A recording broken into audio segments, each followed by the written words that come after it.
Bonjour et bienvenue. Ce matin, avec notre ami Phil, qui était présent sur Chasselet hier soir et Manu, on va débriefer ou tenter de débriefer cette rencontre du Sporting. Je pense qu'on va surtout parler état d'esprit et engagement. Parce que, comme vous le savez désormais, le Sporting a perdu 3-2 face à une équipe de Gaulle qui n'est absolument pas à sa place et qui, de toute façon, se bat pour réellement réussir sa remontada et se sauver en National 2. Donc, Phil, on va démarrer tout de suite avec toi puisque tu étais présent au stade. J'ai vu que sur le forum de marcolarascas.fr, tu as mis aussi quelques photos. C'était bien sympa. Donc, et en plus, tu as gardé la primauté de ton avis pour nos amis qui nous suivent sur Rascas TV. Donc, la parole est à toi. Eh ben, tu as quasiment tout dit. On a vu la différence entre une équipe qui a du mal en ce moment et qui a pas grand-chose à jouer, et puis une équipe qui a le couteau entre les dents. Une bien belle équipe. Hein. J'ai pu parler avec des spectateurs qui étaient gentils avec la nôtre, hein, mais on n'a pas été dégueulasse, mais on sent la différence, quoi. L'agnac, tout ça. Même si ce qui me rassure, c'est un peu malheureusement les échauffourées en fin de match, où tu te dis que, question de mentalité, de tempérament, ils avaient quand même les boules d'avoir perdu, surtout sur le deuxième but, où Diallo n'en démordait pas, il fallait pas qu'il passe à autre chose, mais il y a l'air d'avoir une faute du défenseur qui marque en s'appuyant sur un des nôtres. Mmh. Bon, après, moi, tout ça, j'ai pas le ralenti, je le vois, je le vois en une seule fois, c'est comme notre penalty, quoi. Enfin bon. C'est ce qui me rassure, c'est à la limite, j'ai vu aussi Momo Sadani au milieu du terrain à la fin. Je voyais le délégué qui tournait autour de l'échauffourée, ça me faisait un peu peur, quoi. Il était là à noter je ne sais quoi, quel nom, machin. Bon, il n'y a pas eu de coup, c'est comme d'habitude au foot, mais heureusement. Il y a que ça qui me rassure, c'est qu'ils avaient les boules d'avoir perdu. C'est vrai que comme j'ai pu le dire sur le site, je m'attendais à un résultat pas positif, vu le parcours, la dynamique de Gaulle et la nôtre. Mais à un moment, quand on mène 2-1, forcément, on est obligé un peu d'y croire, quoi. J'ai regardé tout de suite le chrono, je fais 20 minutes, c'est bien. Du côté de Gaulle, ils auraient eu de quoi avoir les boules de perdre ce match. Puis après, 2 coups de pied arrêtés, je n'avais même pas vu que c'était un coup franc, le troisième but. C'est pas un corner? Il me semblait, mais c'était le point de corner que je voyais pas. D'accord. Dans ces petits stades. Ce cafouillage. Le troisième, il n'y a rien à dire, cafouillage.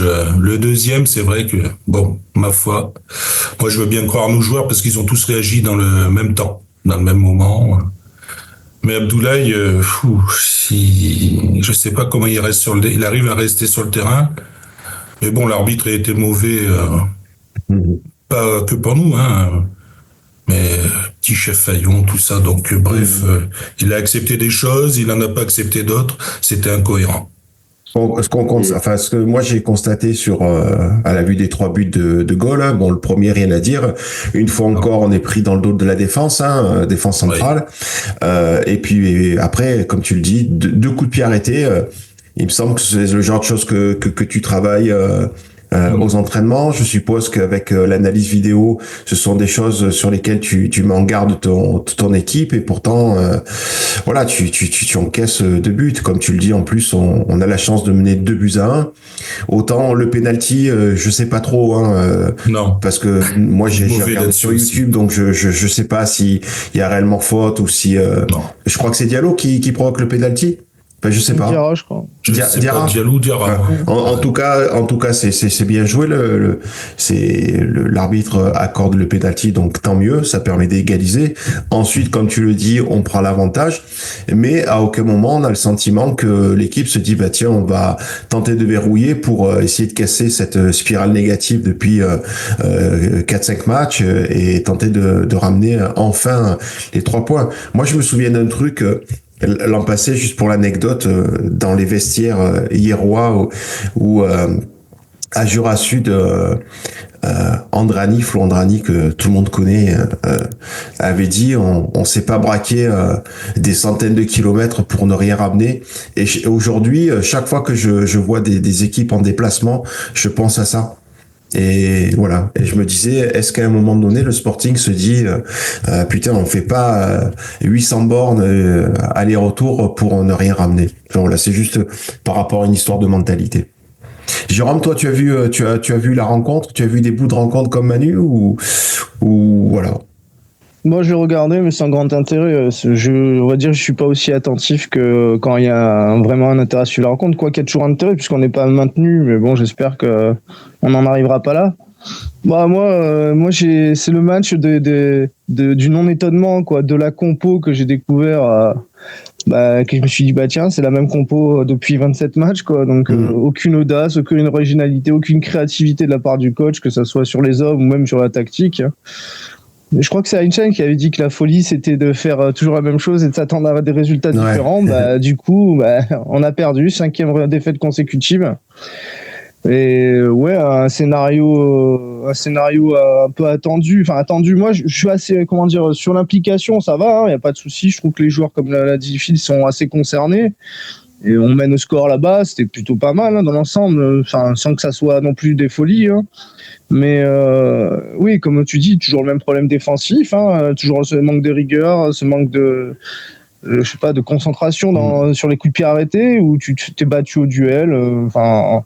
Le match auquel on pouvait s'attendre, j'ai envie de dire, face à une équipe qui joue avec toute l'envie qui doit la caractériser, puisqu'elle joue sa vie dans la division, face à une équipe peut-être un peu moins concernée, légèrement moins concernée, et ça fait toute la différence. T'as beau mener au score, au final tu perds encore une rencontre.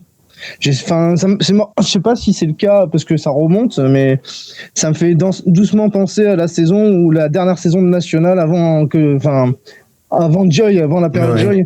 On avait de l'ambition, qu'on s'était retrouvé dans les premières journées dans les équipes de tête pour finalement se retrouver en CFA l'année d'après. C'est un peu le parallèle me fait un peu penser à ça, avec une fin en autre boudin, malgré le fait qu'on n'ait quasiment aucune chance de descendre, qu'on se retrouve dans la charrette, quoi. J'espère qu'on vivra pas ce genre de saison.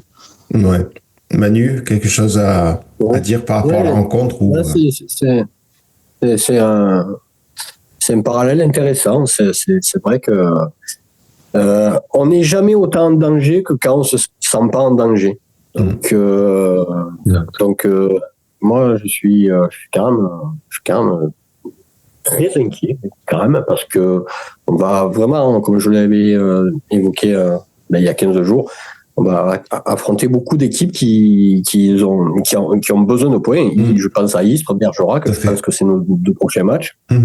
Et ça, c'est très inquiétant. Et ce qui est... Alors, c'est inquiétant, c'est rageant, c'est incompréhensible. On peut mettre tous les adjectifs.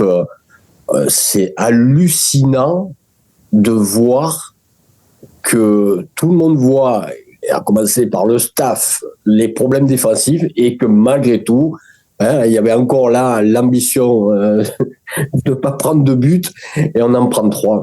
Moi, c'est... Là, j'en veux plus. Là, j'aurais plus à comprendre, j'aurais pas à... C'est pas possible. Et ça, d'ailleurs, ça fait penser qu'on voit bien que, quels que soient les goals, quelle que soit la charnière, quel que soit... On a une difficulté, ça veut bien dire que c'est un problème j'ai envie de dire, de management. On fait pas bien bosser les gars sur leur placement, puisque quels que soient les hommes, et c'est pour ça que, pour ma part, je regrette absolument pas les départs, c'est pas le problème. Mais par contre, on bosse mal. Alors pareil, on a quand même un entraîneur adjoint qui quand même pas, c'est pas dégueu, un ex-pro, défenseur. Sadani, il connaît la musique depuis plus de, je sais pas si ça fait 30 ans, bientôt 30 ans qu'il entraîne. Je n'arrive pas à comprendre qu'on ne progresse pas défensivement, c'est absolument, c'est incompréhensible. J'ai plus les mots, j'aurais pas à l'expliquer, et tant qu'on s'améliorera pas sur ça, on pourra pas espérer comment dire, un peu redresser la barre, parce que je vous dis, il y a vraiment besoin de prendre vite les points du maintien, parce que ça, là, le match de Istres, tout va être compliqué, hein, donc moi là, je veux comprendre et je tire vraiment une alarme sur les. C'est pas possible qu'en conférence de presse on dise des trucs et après qui sont pas suivis des faits. Ou dites-le autrement, dites autre chose, dites on n'y arrive pas mais on va faire de notre mieux. Ça va être mieux pour moi à entendre que de dire on a des ambitions de faire ça et puis ça passe à la poubelle de suite. Je suis Ouais, on peut s'interroger, pardon, je te coupe, hein, Manu, mais on peut s'interroger entre le discours qu'on peut entendre de la part des membres du staff, hein, puisque c'est souvent, enfin c'est toujours, il y a toujours un membre du staff dans les conférences de presse, et ce qu'on voit réellement sur le terrain, c'est enfin oui, enfin pour moi il y a quelque chose qui fonctionne pas. Alors est-ce que c'est le discours qui passe pas ou qui ne passe plus? Est-ce que comme on l'a déjà évoqué et comme on peut le craindre, le groupe est déjà démobilisé, sachant que avec 32 points, on est à 17 points du Puig, donc il n'y a plus rien à jouer. Et là où je te rejoins aussi, c'est effectivement de se dire que se pensant sauver, voilà, en fait, peut-être plus suffisamment les efforts pour tenter de ramener des points. Parce que là, je regarde un petit peu le classement, je l'ai sous les yeux. Bergerac a gagné hier soir, enfin avant-hier soir, pardon. Hier soir, Gaulle qui gagne aussi. J'ai vu que Jura Sud avait ramené des points, donc. Alors c'est vrai qu'on peut se dire, bon, le Sporting a 32 points, si on prend par exemple le Bergerac qui est 13e, il en a 26, mais bon, ça peut aller très très vite. Comme tu le dis, on rencontre Istres qui est juste classé derrière nous avec 31 points, qui viendra pas, connaissant Zaki, Noubir, le coach, il viendra pas à Toulon pour faire de la figuration, donc ouais, il y a... Enfin, moi, pour l'heure, je suis pas forcément plus inquiet que ça concernant une potentielle relégation. Mais c'est ça le danger. C'est le danger, ça, justement. C'est de pas se sentir en danger. Et ben, quand on se sent pas en danger, c'est là où on est en danger, justement. Et pareil, et l'inverse est vrai aussi. Quand on se sent trop en danger, eh ben, finalement, c'est pas là où on l'est le plus parce que justement, on se sent en danger et on se mobilise pour faire les efforts, pour faire du mieux possible. Et là, le fait d'être un peu... On est dans une situation, je l'ai dit, bâtarde, là, depuis le dernier match. Et attention, il y a des efforts à faire.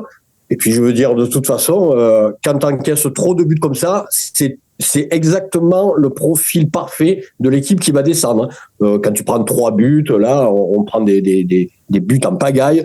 Donc, ça veut dire que pour espérer gagner, il faut marquer beaucoup. Chose qu'en foot, on sait que c'est très aléatoire. Donc, si on ne s'améliore pas de manière réellement drastique sur défensivement, on va à la catastrophe et on peut se retrouver dernier, comme c'est un joli parallèle encore une fois là de la part de Jérôme, comme l'année de National en 2006 et où on n'avait jamais été relégable et on se retrouve relégable au plus mauvais moment, c'est-à-dire à la dernière journée. Donc faut faire très très très attention et moi je dis qu'on a tous les signaux d'une équipe qui potentiellement peut descendre. On a eu le même phénomène l'année dernière, hein, excuse-moi. L'année dernière, je me souviens, on est arrivé à 30 points. Bon, il y avait moins de matchs, moins de points à acquérir, et on a été à la trentaine de points, et l'équipe n'a plus avancé. Bien sûr. Avant de se ressaisir, je me souviens d'une victoire contre Fréjus. Là, c'est vrai qu'il nous manque 6-7 points, quoi. Mais il faut les prendre. Hein. On a 4 matchs à domicile. Moi aussi, j'ai regardé le calendrier. Les 2 matchs à l'extérieur, c'est 2 matchs dans le style de Gaulle. Après, je sais pas si c'est des équipes aussi talentueuses qu'à Gaulle.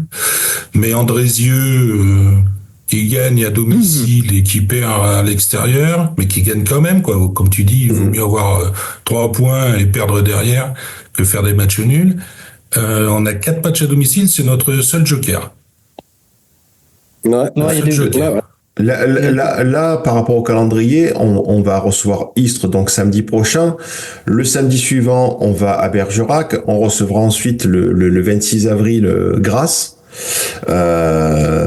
Qui certes ne performe pas autant que les autres années, mais bon, qui malgré tout, on connaît l'équipe. On recevra le 3 mai Cannes qui joue cet après-midi contre les Étoiles et qui vise la seconde place.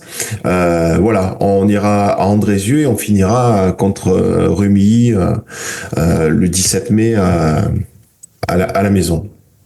Donc il y a des matchs qui vont être potentiellement compliqués. Ce que je voulais dire, c'est que sur les 5 derniers matchs, le Sporting a certes marqué 6 buts, mais elle en a surtout encaissé 10. Donc ça rejoint un petit peu ce que tu disais, Manu, tout à l'heure, quant à notre friabilité. Je sais pas si oui, on peut dire friabilité. Voilà. De toute façon, on disait que le cas. Vas-y, Phil. Non, peu importe. Non, mais c'est juste qu'on disait que le calendrier aurait été favorable en cas si on veut la montée. C'est aussi le cas en jouant le maintien. Enfin, le calendrier il est extrêmement favorable, mais il va falloir juste faire le boulot. Après, le point positif pour moi, c'est que hier la défaite, elle est quand même face à une équipe qui est quand même sur une belle dynamique, qui est pas à sa place et qui joue clairement le maintien. On va jouer des équipes qui auront certainement plus rien à jouer. Faudra juste faire le travail, quoi. Mais après, on est encore en train de parler de maintien cette saison. C'est plus ça qui m'effraie, quoi. J'ai envie de te dire. Oui, Phil, tu voulais dire? Je sais plus, mais c'est vrai que c'est le même profil que les saisons précédentes. Non, c'est pas grave. C'est le même profil que les saisons précédentes, quoi. Alors, ça finit en autre boudin. Après, comme je discutais là avec le fameux spectateur, c'est la division la pire. Enfin, les divisions les pires, c'est les nationales 2, 3, où seul le premier monte. C'est pas comme les divisions supérieures, où tu peux toujours faire second, voire troisième barragiste. Donc, c'est la NAS. Tu redescends de national et t'es dans la NAS. Bangol s'en aperçoit bien, même s'ils avaient pas eu leurs difficultés, ils seraient quand même pas parmi les premiers. Faut surtout pas redescendre dans ces divisions-là. On s'en sort pas, quoi. On s'en sort déjà en National 2. Oui, mais pour de multiples raisons. Bref. Mais oui, moi je m'accroche à certaines réactions. Enfin, on s'accroche à ce qu'on peut. Après, à un moment, j'ai compris pourquoi Gaulle, quand même, avait eu certaines difficultés. Ils ont perdu chez eux, quand même, contre Anglet-Genet. C'était une performance. Ouais. Et je pense que c'est plus... Quand on a marqué les 2 buts, là, en moins de 10 minutes, c'est plutôt eux qui ont eu un trou d'air, parce que dès le départ, ça pressait haut, ça pressait fort. Le premier but, comme tu dis, Nico, il est super bien construit, ça passe encore par nos ailes. C'est ça le problème aussi chez nous. Il y a rien à dire, mais j'ai l'impression que c'est plus eux qui nous ont pas laissé prendre le but, parce que c'était trop gros. Diarra tout seul à droite. Je crois que c'est Wallenpeck qui avait même le choix d'un autre joueur, tellement il y avait plus personne. Donc ils ont eu un moment d'absence. C'est nous qui en avons profité parce qu'on a du talent devant. Mais au final, la défaite, j'espérais un nul. La défaite, elle n'est pas imméritée, c'est une logique totale. Ils étaient frustrés à la fin, c'est tout ce que je me dis comme point positif, c'est ça le pire. Ils étaient vraiment frustrés. Bref. Ouais, mais c'est pas avec ça que tu construis une saison. Tu la construis pas. Enfin, oui, tu peux te servir de la frustration, mais concrètement, pour l'heure, ça n'a pas d'incidence. On le voit quand le résultat sur 6 matchs, sur les 6 derniers matchs, c'est pas terrible. Bon, j'ai rappelé le nombre de buts encaissés, le nombre de buts marqués. Voilà. Mais on se traîne comme des boulets les carences de notre équipe, c'est-à-dire l'animation offensive. Ouais, j'allais en parler, mais c'est bien que tu le fasses. Et nos ailes, nos latéraux. D'ailleurs, il a fait 3 changements, faut le remarquer, Momo à la mi-temps. J'étais un peu surpris pour Diatta parce que je le mets un peu au pinacle depuis toute la saison, mais c'est vrai qu'en ayant réfléchi sur sa première mi-temps, il était pas top. Pauvre Boris, je pense qu'il est en train de... Faut falloir qu'il se repose, parce qu'il se fait souvent prendre dans le dos. Et puis on voit qu'il est jeune, on voit qu'il n'a pas encore le niveau. Là aussi, alors je te coupe, mais sur Boris, tu vois, et j'en passe beaucoup de bien de ce jeune. Mais enfin, il débarque, il est titulaire indiscutable. Faut arrêter quand même, faut pas déconner. Il a trop de marge de progression à faire pour être un titulaire. Là, on l'aligne match sur match. pour moi, c'est incompréhensible. Il est très Là, il est cramé, là. Il est cramé. Ben oui, mais ça fait un moment qu'il est cramé. Hein. Il finit pas les matchs. Faut arrêter. Et puis, c'est pas un bon défenseur. Il a dit lui-même, c'est un attaquant. On a des problèmes défensifs et on met un attaquant en défenseur. Ça aussi, c'est un concept. Diop, qui était aussi un ancien attaquant, mais ça fait plus longtemps et il est plus âgé, qui est aussi un ancien attaquant. Je veux dire, à droite, on peut bricoler, comme on peut dire, mais à chaque fois, mettre Bory, là aussi, c'est des choses, moi, qui me gonflent. Parce que justement, quand on a des problèmes défensifs, on arrête de constamment mettre un jeune ancien attaquant de quelques mois pour avoir une défense un peu solide. Après, Manu, je sais pas, mais j'ai l'impression que dès qu'on passe les portes de Bron-Comte, l'incohérence frappe tous ceux qui coachent à Toulon. Regarde, je sais pas si tu te rappelles, mais pendant la conf, Ghislain Snelmini nous explique qu'ils avaient fait le choix d'avoir un groupe élargi et justifie le fait d'aligner tout le temps les mêmes équipes en disant mais tout le monde a eu sa chance, du style on a donné sa chance à tout le monde et en gros maintenant on a fait nos choix. Mais comme tu dis, t'as fait le choix d'une équipe qui ne perfe pas. Donc c'est pas cohérent ça non plus. Enfin, je veux dire, tu as un groupe élargi, tu vois toujours les mêmes joueurs. Ça veut dire quoi ça? Non, mais ouais, absolument. Ça c'est complètement incompréhensible. Hein. Hier soir, je regarde encore Viala titulaire. Là, je veux dire, il regarde tout le temps la pelouse. Il a le moral à zéro, Viala. Viala, c'est l'un des trois sortants. Mais qu'est-ce qu'il fout? On le blâme pas. Qu'est-ce qu'il fout titulaire? Qu'est-ce qu'il fout titulaire? Et encore une fois, on blâme pas le joueur. Le gars, il a le droit de pas être performant dans des périodes de sa vie. Mais pourquoi le gars, il joue tout le temps alors qu'il est pas bien, quoi? Bien sûr que non. C'est pas lui que je vise quand je dis ça, moi. C'est comme c'était pas Fourier que je pointais du doigt l'année dernière. De constater qu'il était constamment sur le terrain. Hein. C'est pas les joueurs qui s'auto-proclament dans le 11, hein, parce que sinon il y aurait des bagarres. Hein. Il y a un coach, et un staff. Alors l'année dernière, il n'y avait pas de staff. L'année dernière, il y avait un coach. Et puis là, cette année, il y a un staff et je sais pas qu'est-ce qu'ils ont tous. Je sais pas. Il y a des choses, comme je disais, parfois on voit pas les mêmes choses en foot. C'est un peu entre guillemets la beauté de ce sport. Mais enfin, il y a des choses qu'il faut un peu consensus large, général. Et puis là, je veux dire, si on me dit que Viala, bien ou pas bien cette année, il n'y a pas de solution. Même si la vie, il y a les gris, jusqu'à griffoncer. Mais est-ce qu'il est bon ou pas bon? C'est évidemment, il n'est pas bon. Bon, mais alors, qu'est-ce qu'il fout dans le 11? Et déjà, dans le 16, c'est déjà discutable. Alors, dans le 11, c'est plus qu'indiscutable.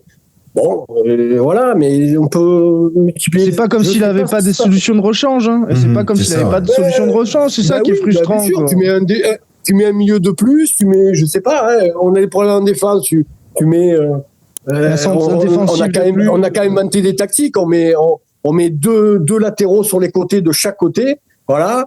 On met 3 défenseurs centraux. Ben, voilà. Au moins, il y aurait ça se piquerait un peu les choses. Parce que là, quand on fait des choix qui expliquent même pas nos difficultés actuelles et tout, je sais pas moi. Jusqu'à quand en fait. Il va falloir que vous ouvrez les yeux, qui bossent les mecs là, parce que là on va dans le mur, je vous le dis.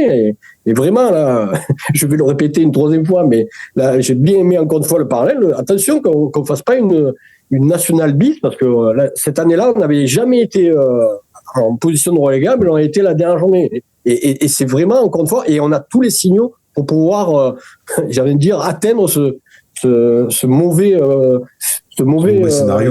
scénario. Donc attention. Hein. Et au moins, on avait la galanterie que descendre en N3 faisait partir Joy, mais c'est même pas le cas.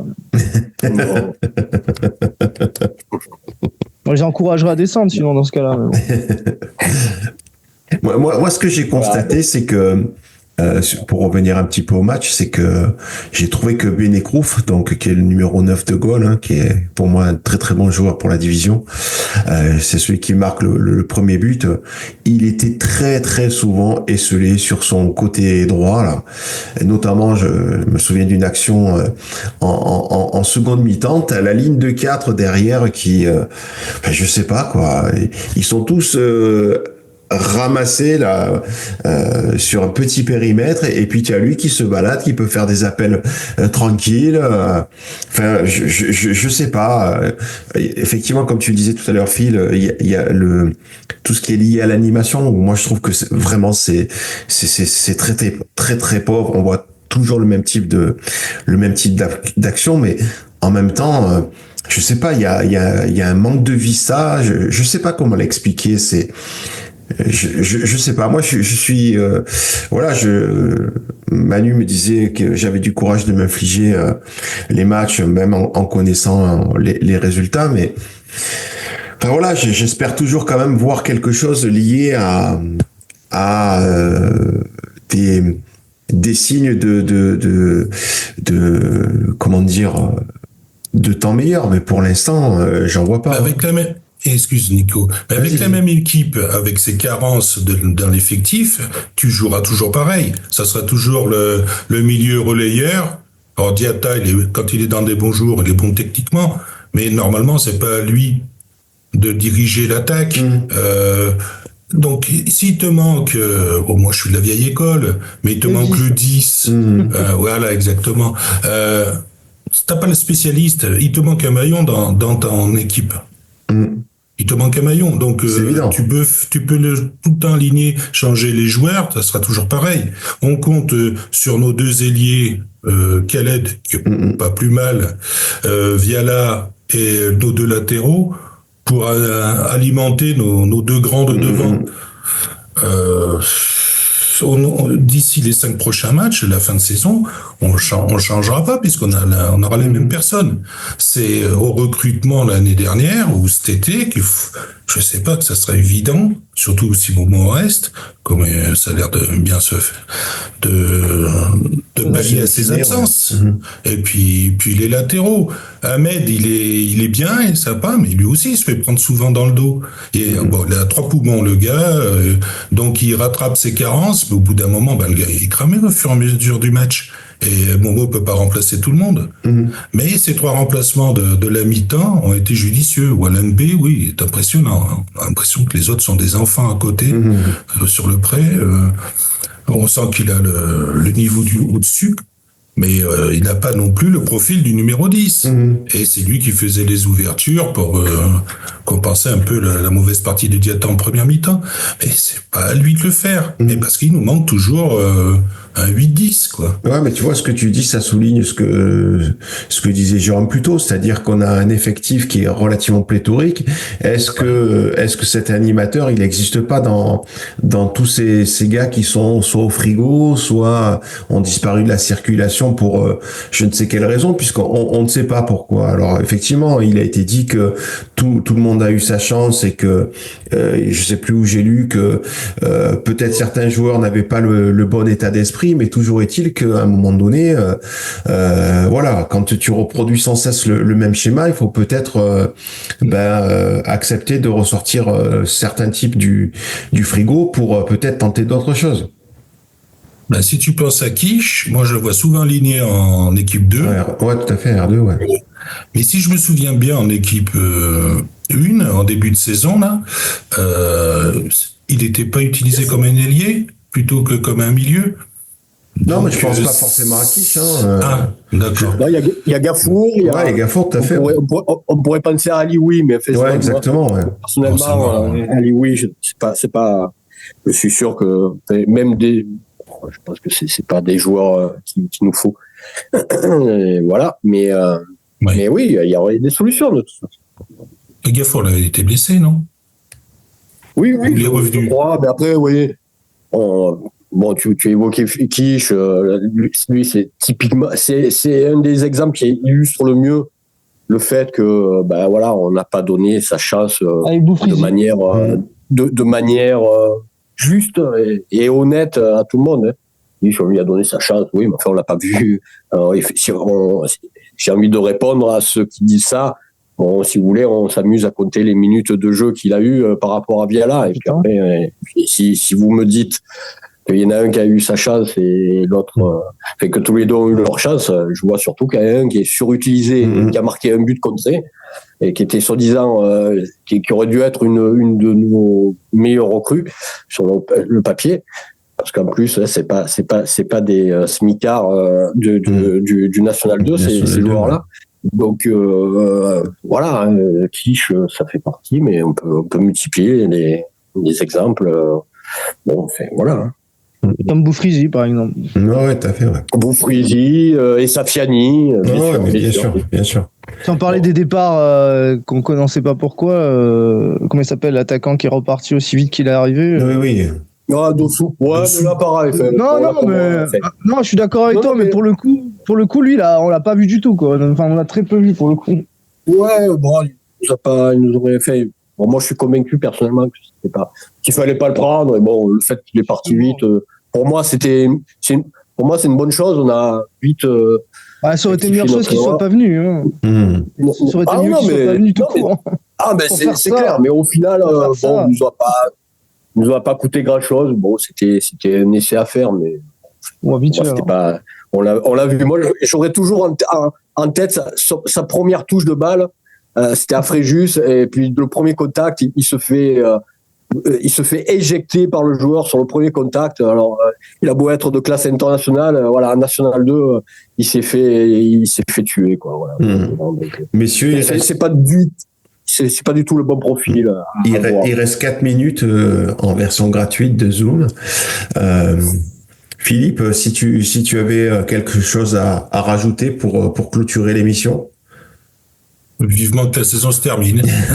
C'est marrant que tout le monde dise ça. On en est là, quoi. Hein. C'est assez dingue. Hein. C'est assez dingue de se dire que on n'a qu'une hâte, c'est de voir la saison se terminer. Après, elle se termine, mais pour proposer quoi pour la suivante, quoi. C'est toujours ça, c'est plus excitant. Hein. Comment ça, c'est plus excitant, justement, la saison. Fin de saison pour qu'on passe à la suivante. Après, à part le fait qu'on joue peut-être le maintien, bon, moi, j'y crois pas une seconde. Hein, pour moi, on se maintiendra aisément, mais pour ça, il va falloir faire le job. Hein, faut pas se leurrer.